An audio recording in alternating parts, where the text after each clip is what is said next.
Hello and welcome to the 2024 Detroit Lions preview. Here today, we're going to be breaking down if Jared Goff, recently made one of the NFL's highest paid quarterbacks, can go ahead and have his finest fantasy season yet, if you should be drafting both Jahmyr Gibbs and Dave Montgomery to those fantasy squads, and whether or not we can trust perhaps another wide receiver alongside our one true sun god and Sam LaPorta. All that and much more coming up in the next 30 minutes. Get ready.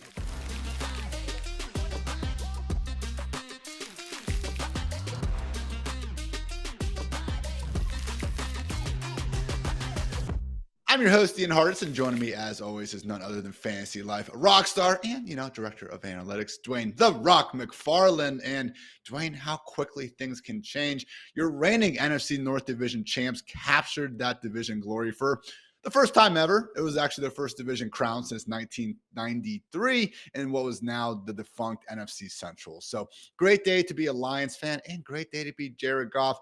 53 million annually. That trails only Joe Burrow, who is making 55. So, Dwain, they have committed to Jared Goff, who was once seen as more of a throw-in than anything with the Matthew Stafford trade. And hey, why not, man? Back-to-back top 5 finishes in terms of scoring offense. You can call this, a system that Goff thrives in all you want, but it's a pretty darn great system, Mr. McFarland. Yeah, I mean, when you surround a quarterback like Jared Goff with really good talent, he's shown like that he can rise to the occasion, and not all quarterbacks can do that. So, as much as some people may want to just completely crap on the idea of Jared Goff being a good quarterback, we have, believe it or not, guys, seen quarterbacks surrounded by good players and not be able to put up, significant passing yardage numbers. And if you talk about from a fantasy perspective, Ian, we've seen it multiple times. 2017 in LA, he was the QB 12 in points per game. And then turn around the next year with Sean McVay, 6th, the next year, 12th. And then we had the fall off to 18th. The trade happens. He goes to the Lions, no supporting cast at all to begin, and he's 24th, but then he bounces to 11th in that big breakout season for Amon-Ra St. Brown. And then last year you add Sam LaPorta and Jahmyr Gibbs to the offense, and lo and behold, another top 8 finish. He finishes as the number 7 fantasy quarterback. I mean, all those years, Ian, he's putting up over 17 fantasy points per game. So a very usable piece if you get sniped at the quarterback position. I don't say you're going into your draft going, Jared Goff is my plan. But, there's worse things than having Jared Goff's a great player. There's worse things than having Jared Goff as your starting quarterback in fantasy football. And look, when we're in some of these best ball streets where stacking is something that, you're very much trying to make happen on every draft basis, I think, being able to get Amon-Ra St. Brown in round 1, or if you happen to reach on Sam LaPorta in rounds 3 or 4, yes, that is how high the man is going these days, everyone. I think it makes it pretty easy to get behind Goff. And I'm with you, Dwain. Like, again, we would prefer to have one of those dual threat aliens at the top as our fantasy quarterback. But just in that tier, once you kind of get past Caleb Williams and Jaden Daniels, you have Brock Purdy, Trevor Lawrence, Tua Tagovailoa, Jared Goff, Justin Herbert, Kirk Cousins, Matthew Stafford, Aaron Rodgers. We can talk about the differences in age and supporting cast arguments with them, but that kind of is where we start getting, more of the pocket passers, not quite as fantasy-friendly quarterbacks, even if most of those guys are quite fantastic in real life. So out of those guys, Dwain, like if you just had one bullet for the entire season, you're in one fantasy draft with the rest of the McFarland family, you really want to win this one. Will Goff get your nod out of that group? Did you have Tua in it? Yes. Because if I had Tua in it, I'm going to go Tua. I just feel like the extreme upside is higher for Tua. Although you could make an argument that while Tua may have that higher ceiling, a lot of it may really be under the stipulation of, okay, great, early in the season. Yeah. Whereas Jared Goff, even though he plays in Detroit, you have the dome. So you're protected from the cold weather stuff. And we know Miami, they've got a late season schedule that's going to deal with some of the cold and elements. So I think it's a close call. I'm going Tua just because when I look at Tyreek Hill and I look at Jalen Waddle, those two, I like the Lions' weapons, those two passing weapons, plus Achane, I feel like you could go absolute bonkers. And it's an offense that I think is more willing to really ramp up, some of the actual drop back numbers that Tua is going to get. Guess what? When you're as good at running the ball as the Detroit Lions are, they are going to continue doing so. Last year, this was the 5th most run heavy offense in non-garbage time situations. So shout out Goff. And we're not even trying to say, that he's not this very good real life quarterback either. The system's great. And guess what? Goff has been, awfully great in his own right, making it happen. So final note here, just want to give him some credit because actually, guys, last year in terms of of not letting pressured dropbacks become sacks. This is a stat that we like to talk about a lot with Josh Allen and Patrick Mahomes, and for good reason. But Jared Goff, for as immobile as the guy is, actually only trailed Allen and Mahomes in this statistic that, again, is so great at keeping offenses, just on track. So tied CJ Stroud with the most completions for first downs on 3rd and 10 plus. Even if Goff maybe doesn't have, the wild highlights we see from those other guys, gets the job done. And accordingly, Detroit's sitting pretty as the NFC North favorites. What a time to be alive. But Dwain mentioned that run game, and yeah, pretty freaking lethal there in Detroit. One of the NFL's single best running back duos between Jahmyr Gibbs and David Montgomery. Is this a situation where you just look at Gibbs going at the end of round 1, early parts of round 2, and then you look at Montgomery pretty much sitting in that same round 7, round 8 areas last year and just say, yes, give them to me? Yeah, that's what I was gonna say. Originally on the show sheet, you have here, which one do you prefer at ADP? I Yes. prefer both. David Montgomery shouldn't be going as late as he is, probably, and then we know that Jahmyr Gibbs has the profile that we all want. Like Jahmyr Gibbs, if at any point he is the lead back in this offense, like he will be challenging Christian McCaffrey, he'll be challenging Breece Hall and Bijan Robinson, and you have to pay the tax on that. You got to pay that archetype tax for having a guy that we know can literally do everything and just be such a huge plus in the passing game. So with Jahmyr Gibbs, looking at him last year, Ian, I'm not going to name all the advanced metrics, but they're all great. Like his rushing efficiency. 5.2 yards per carry. Okay, look, I get it. Yards per carry is not a sticky stat year over year, but Jahmyr Gibbs is one of these guys when you watch him run, like I just have a feeling we're going to look up at the end of his career. Ian will be like, okay, 4.8 was his career average. This dude can absolutely ball out. And then he's not just a swing pass guy. Like this is a guy that can be a mismatch against linebackers, safeties, all those different things. So he can be fully integrated into the game plan, and he could be as high as number 3 in the pecking order this year. Jameson Williams, we'll talk about him more in a minute. He's still got to prove himself. Obviously, Amon-Ra St. Brown is up at the top of the pecking order for passing targets. Then we probably have LaPorta. And then next you have, okay, is it going to be the running backs and Gibbs, or is it going to be J-Mo taking a step forward? If I had to pick today, I feel like Gibbs is the guy I'm more confident in.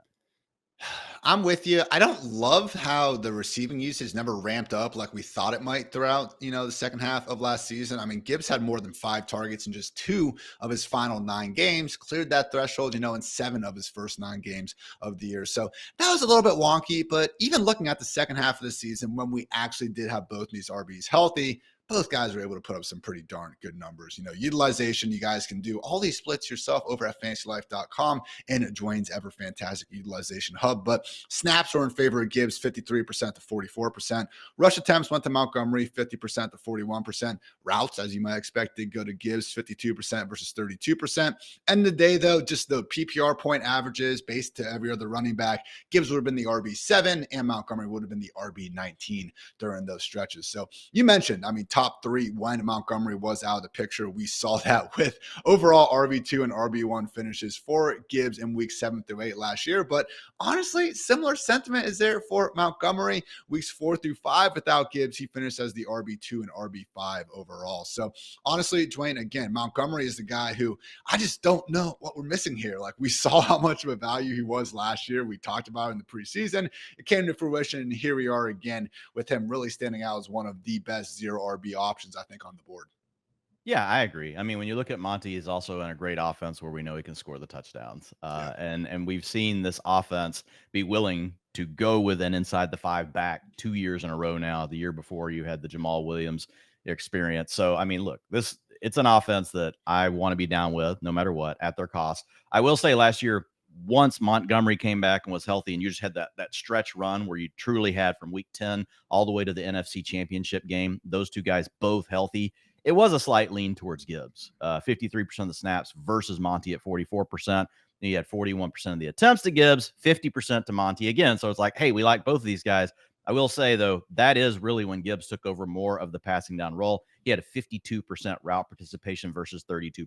To your point, he never fully took over like all the 2-minute offense or all the long down and distance, which, folks, by the way, the 2-minute offense is worth way more than the long down and distance because you're going to get man coverage. You're going to get blitzes. The quarterback's looking down the field. They need the first down, less likely to check it down. So a lot of different things going on there. But to your point, really like both guys. Gibbs obviously has the high ceiling, but we would be ranking either one of these guys in the running back 1 conversation, period. No questions asked if at any point either one of them is the only back standing in the 2024 season.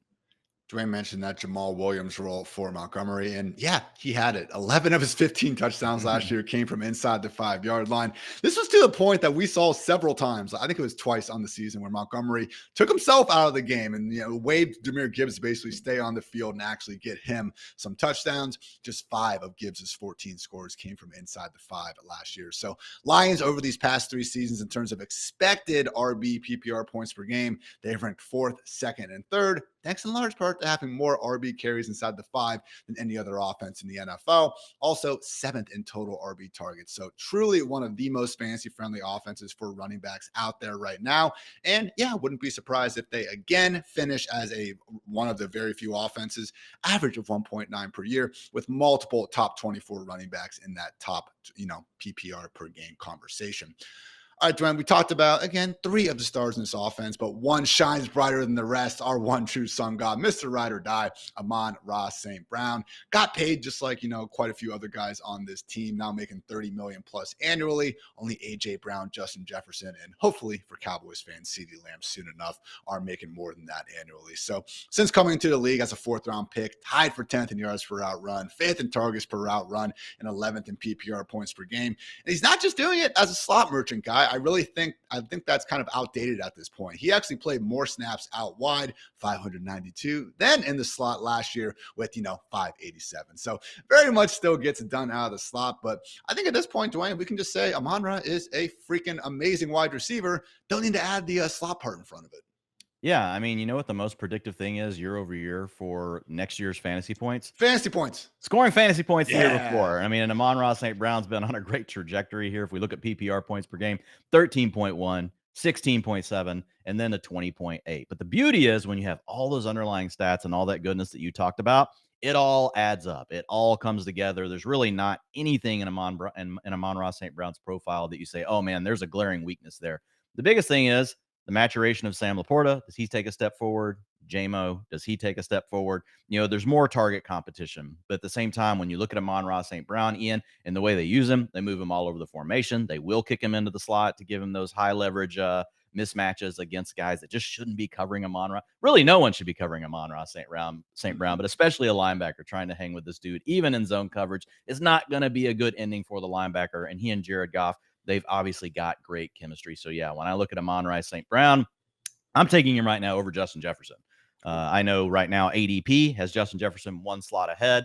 But for me, when I look at Brown, I'm like, I know what I have with the quarterback. I know what I have with Jared Goff. I don't know for sure what I have with J.J. McCarthy. So in the tiebreaker there, I'm going with Amon-Ra.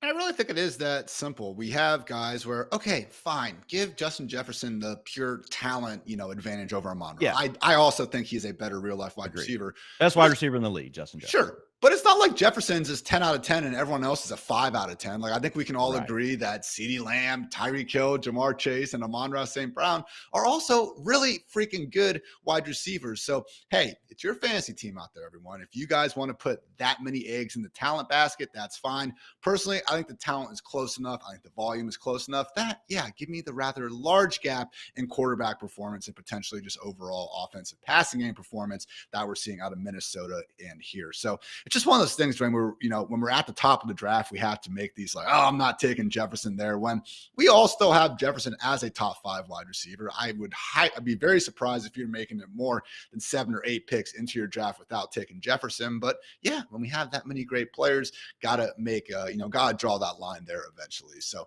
Amon-Ra St. Brown, is he a top 5 overall player for you, Dwayne? Because again, we have CMC, we have CD. I do believe you have Tyreek Hill and Ja'Marr Chase ranked ahead of him. Would you go Bijan and Breece over Amon-Ra in full PPR? If I only had one draft, yes. Okay. I would go those guys over him. But, if you're playing, over on DraftKings, thank you, DraftKings. We love you guys. Love you guys. You're drafting, 100 teams, then you're going to let ADP play out. I want exposure to all those guys. But if I am in a home league and I get one time, I get to make one selection, this is my team for the year. As much as I love Amon-Ra St. Brown, man, I just can't ignore the potential bonkers upside of Breece Hall and Bijan Robinson.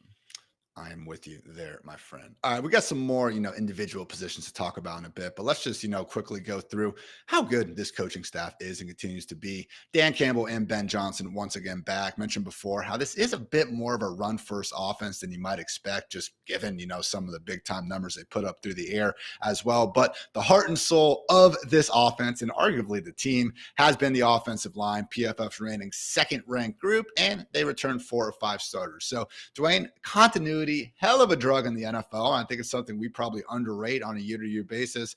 Lions have it again, man. So what is it about, Ben Johnson and Dan Campbell's group that just has made it such a fantasy-friendly offense? I mean, it's hard not to watch some of these games and, not see some really ultra-aggressive decision-making. Dan Campbell has never seen a fourth down where he doesn't want to try a fake punt after all. Yeah, man. They're a great combination as a head coach and offensive coordinator. Like, I think this is how it's supposed to work. Like, Ben Johnson is an absolute, tactician when it comes to dialing up and pushing all the cheat code buttons that you want. We already talked about Amon-Ra St. Brown. Guys, even if you just go watch Amon-Ra St. Brown's highlights, you're going to see how often the guy's in motion when the ball is snapped. Like, they do a lot of different things. Amon-Ra is already a tough matchup, and they make it nearly impossible to guard him with the things that they do. Dwain, what's the cool stat I saw you mentioned recently about the percentage of fantasy points? Oh, yeah. With the motion?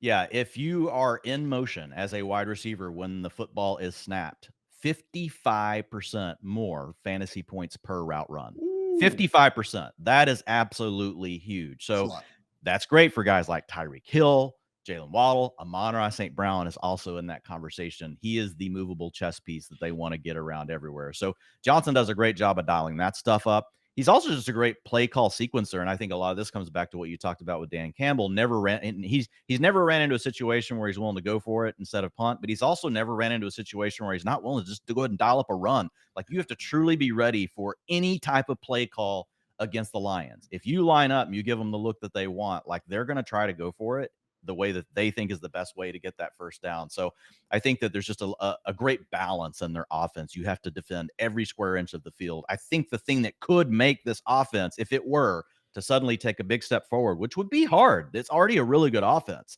but the key that could unlock it further, honestly, would be Jameson Williams. Yeah. If he suddenly became a guy that became someone that can truly drop of a hat, score a long touchdown from anywhere on. And we know he's got the speed. We know he's got the talent to do that. We've seen them use him in the run game. But if he suddenly can also develop into someone that can stretch the field more vertically, and now you got to worry more about that, because that's the one thing that honestly has been missing. Here and there, they'll get it. They've made do with Josh Reynolds, guys like that. But if Jamo were to truly step to his full potential as a deep threat, and that's not all that he is, but that's how he can fit in this offense, man, I would not want to be the opposing defensive coordinator. Talk about sleepless. You're not sleeping all week if you're preparing your game plan for the Lions. One of the more divisive, I think, players of this fantasy offseason, honestly, over the past couple of years, with Jamo always having an injury or a suspension to have to account for in that price. Healthy and not gambling on sports right now, which is a good thing. But you know what? You listening to this are probably not in the NFL, which means you can gamble on sports. So why not go on and do it over with our friends over at DraftKings? Yeah, I know we don't have any NFL going on actively right now, but still have all sorts of best ball contests at varying prices that you can get in on. And also, guys, MLB, UFC, all that, and so much more. Get in on the action, guys. Right now, all new customers who bet just $5 will get $150 in bonus bets instantly. All you got to do is download the DraftKings app now and sign up using our promo code FantasyLife. The crown is yours. Remember, guys, $5 in any wager, $150 in bonus bets right back instantly. That's promo code FantasyLife only at DraftKings Sportsbook. All right, Dwain, the Lions, again, coming off the NFC North Championship, managed to go ahead and get that playoff win over the Rams. Big time lead against the 49ers before things went south. That said, heading into 2024, 10.5 win total. There's a minus 135 lean on the over. They are division favorites at plus 135. So I'm going to take the over. The big problem in Detroit, I mean, look at their final 5-6 games of the season.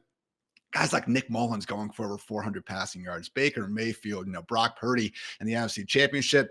This pass defense could not stop a nosebleed down the stretch. And what they do, they took 2 defensive backs in the first 2 rounds and traded for longtime Buccaneers cornerback one, Carlton Davis. So they've always had, some dudes on the line of scrimmage, Aiden Hutchinson and company, who I believe can get after the passer.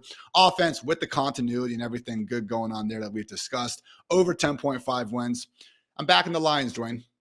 Yeah, I mean, and that's if you want to back the Lions and take the over, that's the side that costs you. I mean, I Yeah. think you have it as minus 135 was the latest. Yeah. So, I mean, people are very bullish on the Lions, and they're just a hard team to not want to root for.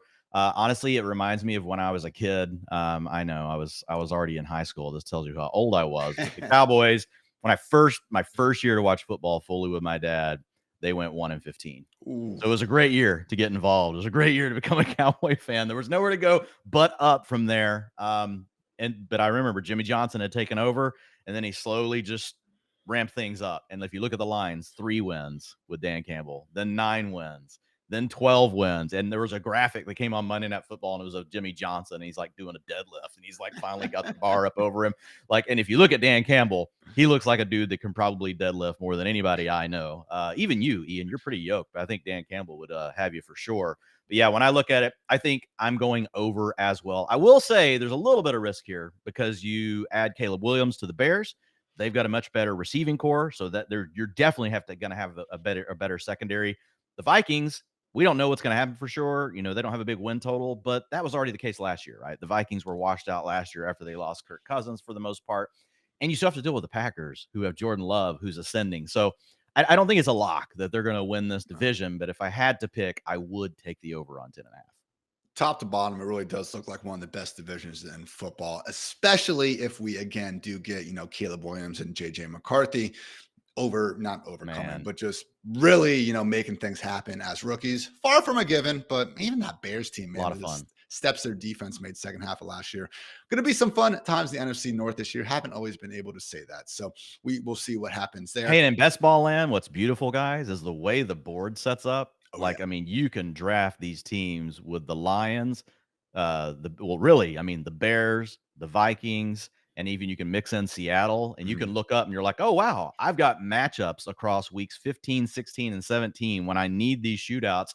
And you didn't have to force any of it. You just kind of have 2 or 3, from each team. So, and you don't feel bad about it. Like where you're taking the players, like, dude, I would draft this guy here anyway. And now you're telling me I get the correlation at the end of the year. And really, that's the way we want things to Yeah. work out. I don't think you want all the correlation stuff 100% driving your decisions. You want really good players first. And then, if you can get that added correlation at the end of the year, we know it's going to matter the way that these best ball contests are set up. So the NFC North, really a division that you can focus on. And then you can sprinkle in some Seattle with them.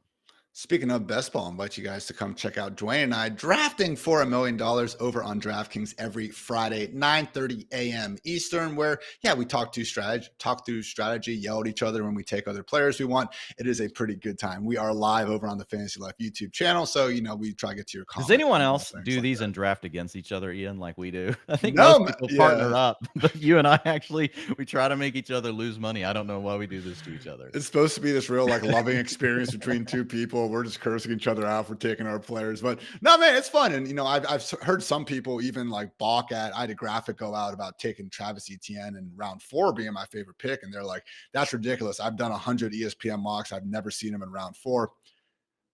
Not hating on mocks or ESPN, but if you really want to get a better rep, just see what actual ADP is from people who are investing their own money in it, doing even some low level, just best ball drafts is going to give you, again, better reps ahead of redraft season, or you can just watch Dwayne and I do it. Again, that's the cheaper alternative there. So a couple more lines to talk about here, Dwayne. You kind of mentioned them a few minutes ago, but Jameson Williams versus Khalif Raymond for the wide receiver 2 role, I guess would kind of be our primary position battle, but honestly, both guys seem pretty ingrained in 3 wide receiver sets. Maybe Donovan Peoples-Jones has a bigger role. Obviously got traded halfway through last year, but only wound up playing 83 offensive snaps in 11 games. So thoughts on if JMO and or Khalif can actually get enough volume to matter, because as much as JMO does project to be the number 2 wide receiver here, there is a decent argument to be made that at least Sun God and Sam LaPorta are going to be ahead of him in targets. And as you said before, not out of the realm of possibility, Jahmyr Gibbs gets up there as well.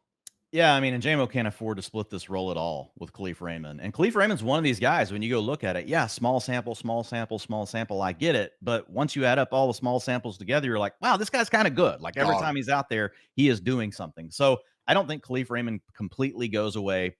I would feel much better, man, if Jamo had done more to this point in his career. He's done some nice things when they've designed things, given it to him in the run game, but it's not really shown that he can just go win on his own. I will say, coming out of college, watching that film, looking at his data, I felt that there was a big opportunity for Jameson to be good in the NFL. So I don't want to completely give up on him. The guy hasn't played that many games when you add it all up in his first 2 years.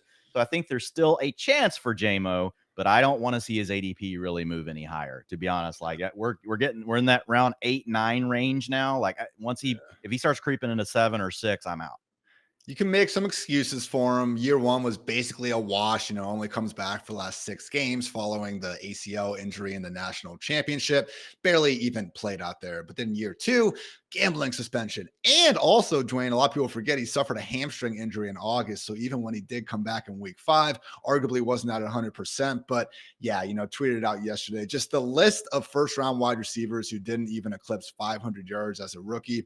You see a few guys who turned it around and ended up having great careers, but you see far, far more who simply did wind up being busts. And I bet even if you change that list to yards per game, given the misfortunes of Jameson with whatever the reasons were, it's still not good. Like Jameson still doesn't stack up. And that was rookie year. Like, feel free to take a second year and you're going to see the same problems there as well. So, hey, it is a new situation. Like, Josh Reynolds is gone. He was their number 2 last year, 70% snap rate, 64 targets. Jamo should be that number 2 guy, but, it's just a matter of how far can he make possibly 80, 90 targets go.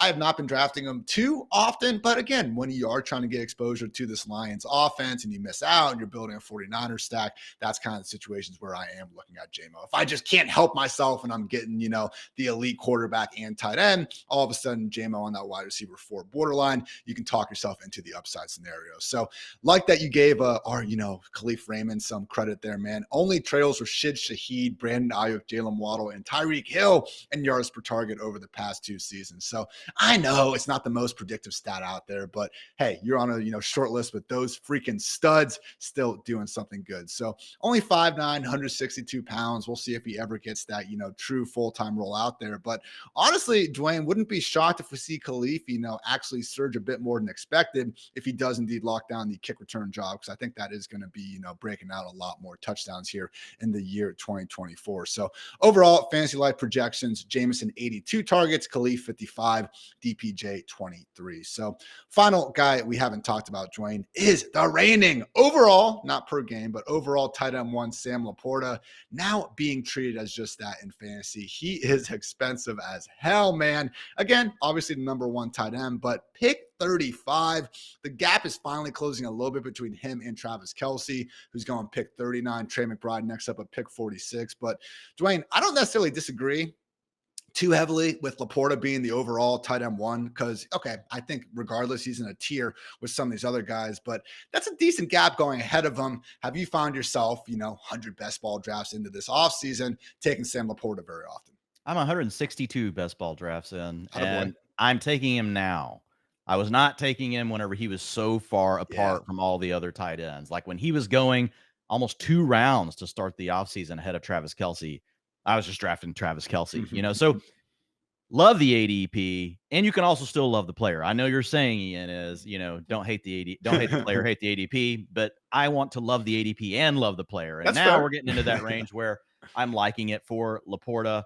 If we go back to last year in the preseason, I believe my quote was, Sam LaPorta's mom, when he was still he was still just in the oven. She walks into a party, and somebody just beans her in the stomach, with a football. Sam LaPorta's been earning targets like since he stepped on a football field. This dude was he broke out so early in college. He continued it through his collegiate career, despite terrible quarterback play. And then comes in and does this as a rookie. I think he deserves to be the number 1 tight end, but to your point, just needed to be in a tighter group with the rest of these guys. 6th in yards per route run, 3rd in passer rating when targeted, 3rd in targets per route run. He just turned 23 years old in January. Only Trey McBride and Travis Kelce are projected for more targets. So he's talented. He's young. He's got the volume. He's in a great offense. He's got Goff throwing the ball. Again, very few issues here. Just that, again, overall opportunity cost. But to Dwayne's point, round 4, Sam LaPorta, I can get behind a bit more than round 3. And that's where you get him a lot now. He slips into 4. Got it. Love that. And I'm with you. I have found myself, taking that chance a bit more recently, as opposed to, some of those April, May drafts going on. But what I've also found myself doing recently is having some freaking good old Mike's Hard Lemonade. Hey, Fantasy Life fans, let me ask you a question. Was your day hard enough for a Mike's Hard Lemonade? Are you in a slow draft that just won't end? Not me. I don't do slow drafts. That's pretty lame if you ask me. If you need to do it, then go ahead and do it. But if you got time, go fast. Fastest get paid. Remember that. Were you one pick away from the perfect quarterback wide receiver stack, but got sniped? Living the fantasy life is hard, and Mike's Hard Lemonade is the reward for a hard-earned thirst. Reward yourself today. Go to www.mikeshard.com to find out where you can get Mike's nearest you. Hard days deserve a hard lemonade. Man, I love lemonade. I love alcohol. Mike's Hard Lemonade is just combining two things I love. Great day to be great. My dad's name is Mike. There you go. There we go. All coming together. All right, guys. As we finish all of these it is time for Dwain and I to make really bad comparisons and compare the lines to a TV or movie character. So I did these after a glass or two, or, we'll say a glass or two of wine last night, Dwain. So we'll see how they turn out, here on the Fantasy Life podcast. But I'm going to go with the Lions being average Joes from the Great American Classic Dodgeball. They have underdogs like Jared Goff, who again was ditched by the Rams, 4th round pick. Amon-Ra St. Brown remembers all the wide receivers drafted ahead of him. But now suddenly they're on the cusp of greatness thanks to elite team culture and camaraderie. But can they get past the more talented 49ers, who in this, again, analogy are basically Globo Gym? We shall find out. Because again, I don't think, and this is why I was a little bit more down on the Lions than most people last year. Like, you look at their overall roster, it's gotten better year over year, but like, this shouldn't be screaming out like one of the best teams in the NFL. But again, they're so tight knit. Everything Dan Campbell's done there is working great. We'll see if they can get over the hump. And yeah, everyone loves to root for average Joes. Yeah, it definitely seems to be a team that has the culture thing for sure, right? They're also pretty good at figuring out talent and who to take. But when I looked at it, I had to go with Fight Club, because would there be any other team that you would think you show up at rookie minicamp and your coach tells you, if it's your first day and you're a rookie, you have to fight, or you show up to these OTA, like, it would be that team. That's true. And then definitely Dan Campbell is Tyler Durden of it. And then Ed Norton Jr., is going to be playing the other side, which is probably Jared Goff. The more kind of, they're probably a good match between them. But you're building this team of guys that aren't really expected to be anything. And they do something great, right? And destroy the credit system and blow up a bunch of buildings. So, yeah, I would go with Fight Club for my comparison to the Lions. I had over 8,000 votes to win. I asked who would win in a fight: Jared Goff, Jordan Love, JJ McCarthy, or Caleb Williams. Who do you think won? Who's going to win that fight? Caleb Williams.